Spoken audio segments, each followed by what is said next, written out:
All I'm seeing right now is Idaho. You know what I'm saying? Wade will never forget that putt. It's like P-Rod followed me out to Idaho. Sometimes you just gotta leave the door wide open and let him do the rest.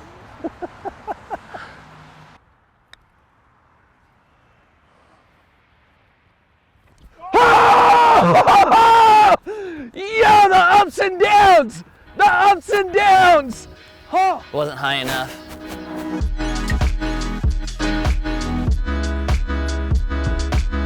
Today we are in Azusa. We're at Industry Hills. It is Thursday, 11 o'clock. It's got to be 86 degrees, Southern California.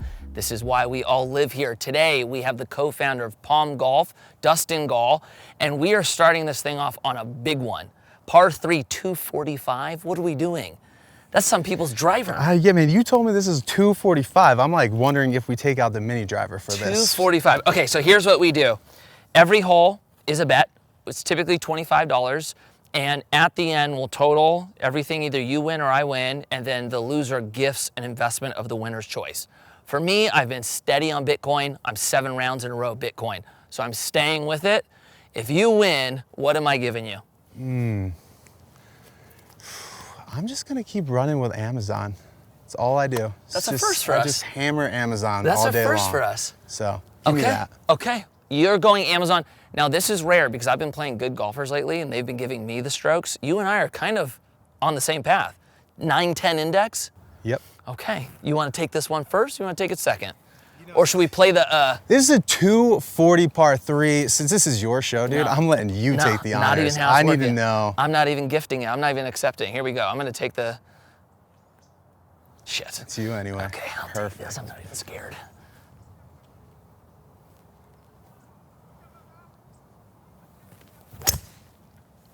I was pulled a little bit.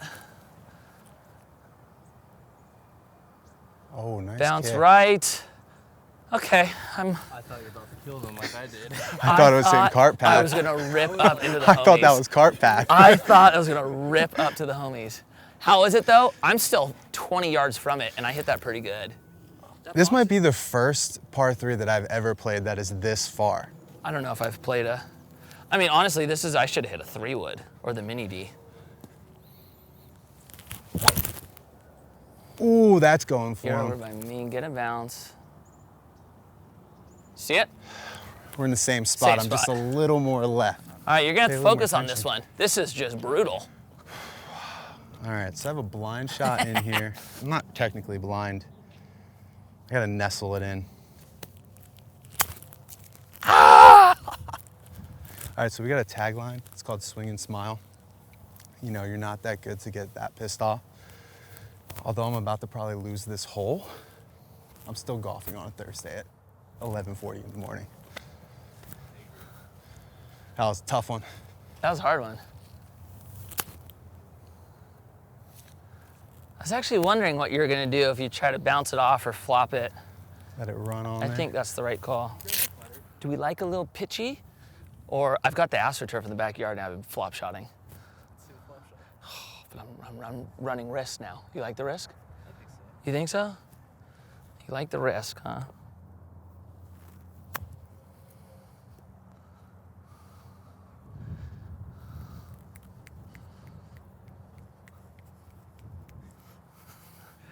But I'm not lying. To walk away on a par for 245, I'm not mad at that. I picked the perfect hole to fall apart on. No. Finish strong, straight in the back.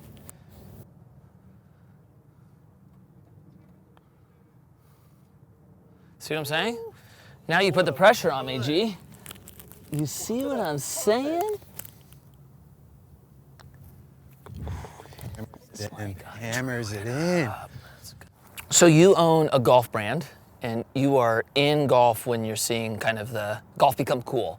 I feel like golf today is like skateboarding in like the late 90s, early 2000s. Without a doubt. Okay, so what are you seeing the impact be to your business? Is your business growing pretty fast right now because there's so many new people coming into golf, especially the youth? I mean, I would probably say that, yeah, it's grown pretty quickly. I mean, that's the most surprising thing with us. Honestly, COVID is what sent the rocket to space. Like, people started golfing like crazy, and since we were kind of like that entry into the beginning of bringing that like Southern California skate surf influence into into golf, it just blew up. Oh, so you guys were perfect timing. How much of marketing plays into a role there? Man, I could talk for days about that marketing piece, but like when we began, a lot of it was just seeding free product and asking people to tag us in posts and doing Free Glove Friday.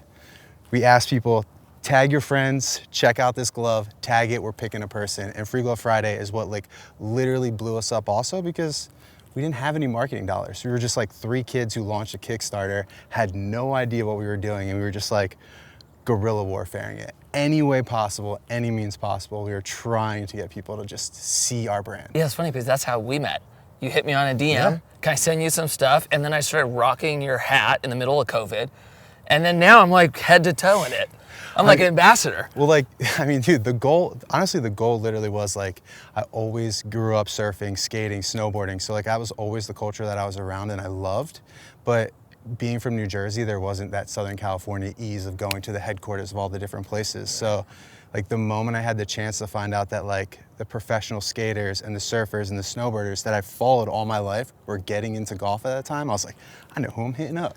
Because, you know, skateboard companies don't make golf gloves. So I've been hitting a lot of really good golf shots, just camera hasn't been on till this par 3, so I better have a good golf shot here. I know what this feels like because I'm usually you. My round, well, no, I'm the opposite. My round is usually falling apart and it's not on film, and then the par 3 comes and all of a sudden I'm hitting golf Just shots. money all day. Yeah, I turn on with the camera. That's usually me when there's a snowboard between my feet, but right now there isn't. There's only a golf club. Have I ever been leading off the first? Never, huh? I'm always losing off the first now that I think of it. Okay, this could be a turn right here.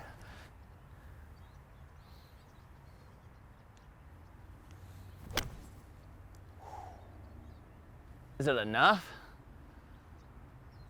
No, it's short. Ooh, it's a big putt. Ooh.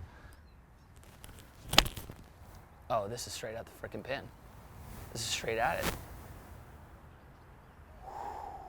Okay. All right. Great shot. I love the club twirl. Ryan missed it. Freaking beast putt, huh?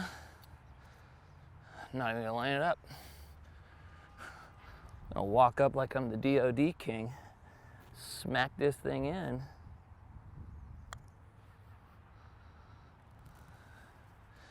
Uh-oh. Uh-oh. A lot Okay. of meat on that bone. I Well, know. A lot of meat on that bone. I'll drop this thing.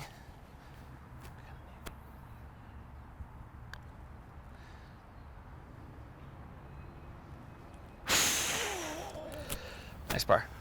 Let's go.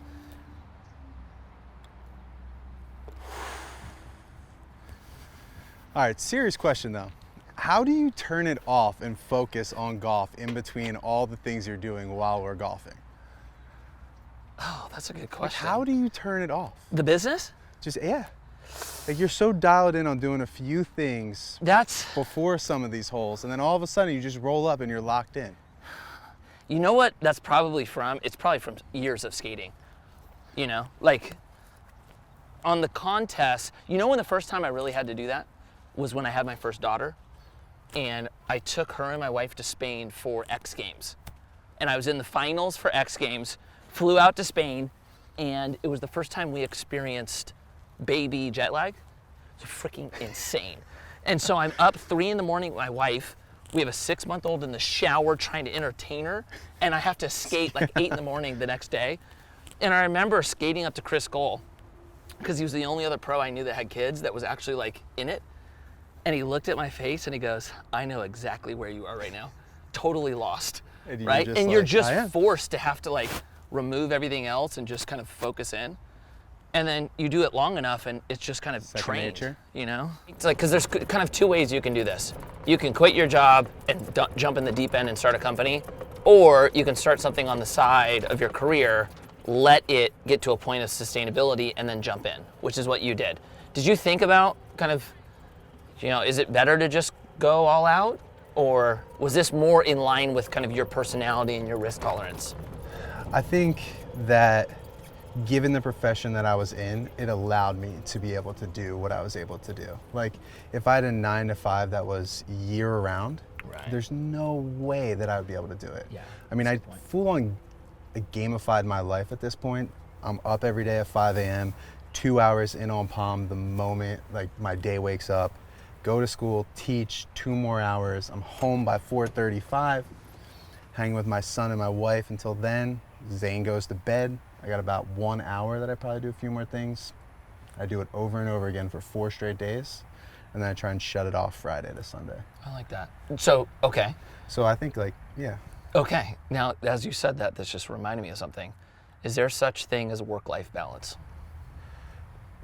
Off the camera, I asked you that question because I think that's the number one thing that's the hardest, right? Like you have to try and figure out a way to turn it off. And like we said, though, it is almost impossible.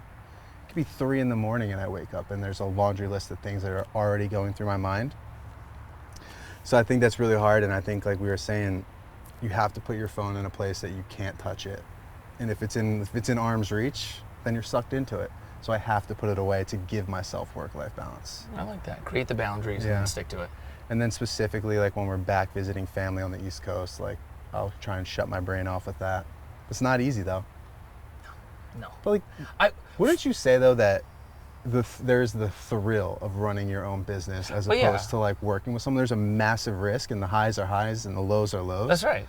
Yeah, that's right. And I think I'm at like, and look, I'm going to be learning for the next however long I'm here. But up until this point, one of the biggest things I've learned is there's points where you're doing pretty good with work and with family life, and there's points where it's off-weighted.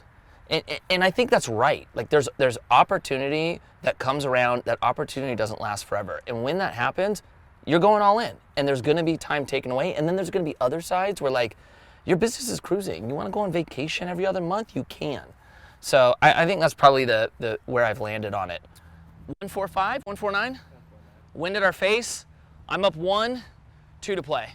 You want to switch the order, or you want me to really put the pressure on? You know, you go again. Yeah. I'll let you go. Love it. You ready for this, Ryan? Uh-oh.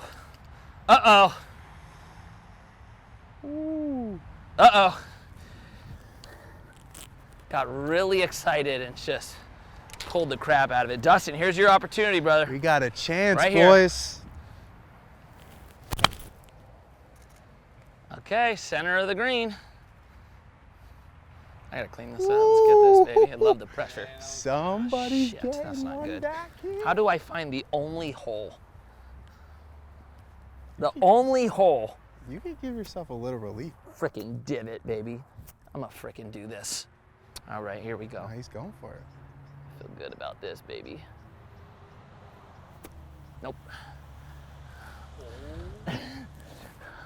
All right. Wow. How? Are you for real? The luck. The luck. All right. Looks like you're taking 2 on me.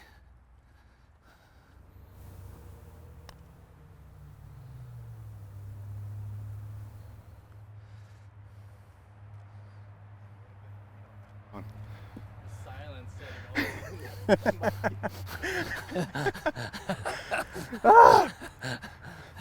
Not happy. Hammer it in. What do you think? Pushing it? Sliding to the right? It's like a kickflip. I've missed these before on camera. I have. Yeah, I've been there. That was scary. Good work. You're up 1. That one feels good. That one felt good? That did one not feel feels good for good. me. That did not feel good for me.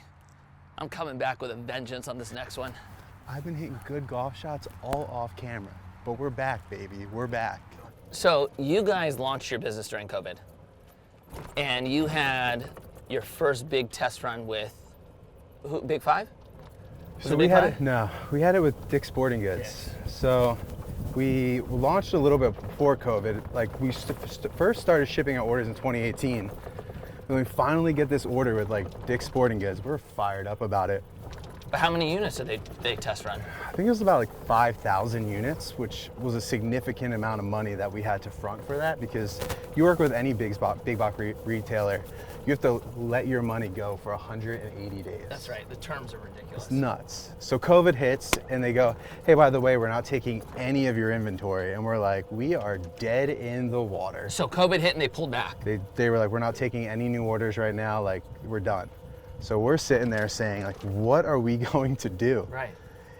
And e-commerce just skyrocketed. Next thing we know, we are blowing through all this inventory. We're sitting there saying to ourselves, it's a good thing they canceled this order, because we would be on the other end of this saying we're not getting enough inventory and like we're screwed. Yeah.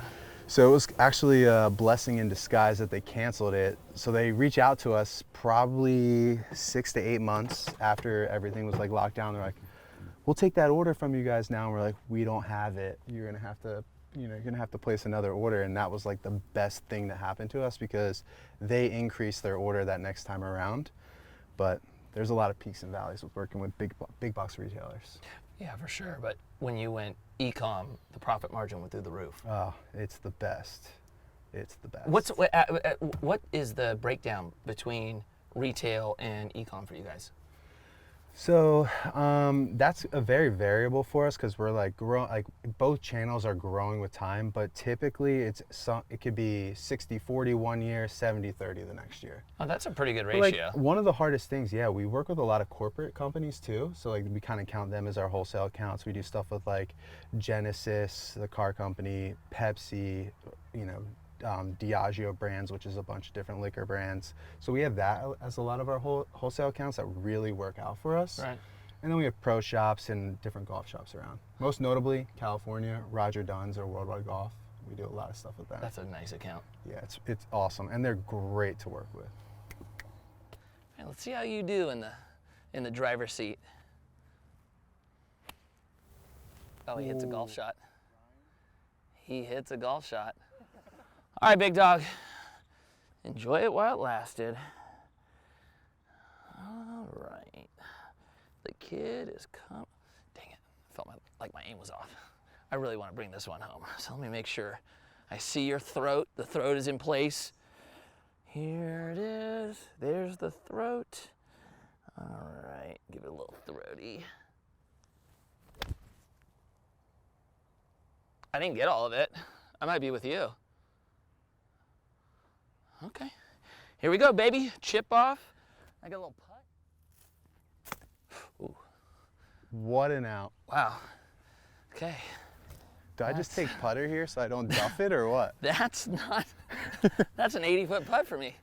All right. The question is, do I just take putter here so that I don't duff it? Nah. I'll play the safe route here.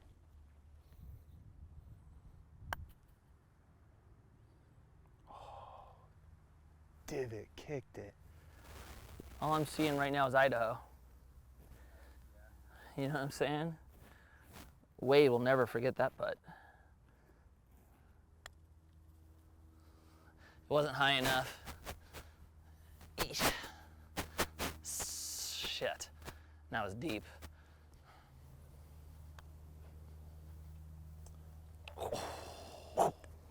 Oh. Are you kidding me? What? I've got to drain left this now. the door open. I've got to drain this now. That was in. I've got to drain this now. Oh. Oh, wrong read. I thought it was going left. I thought it was going left. Good round. Amazon stock coming your way. Ah. Bezos, keep making me money, buddy. Amazon, I read that wrong. You know how I feel right now. Do not feel good.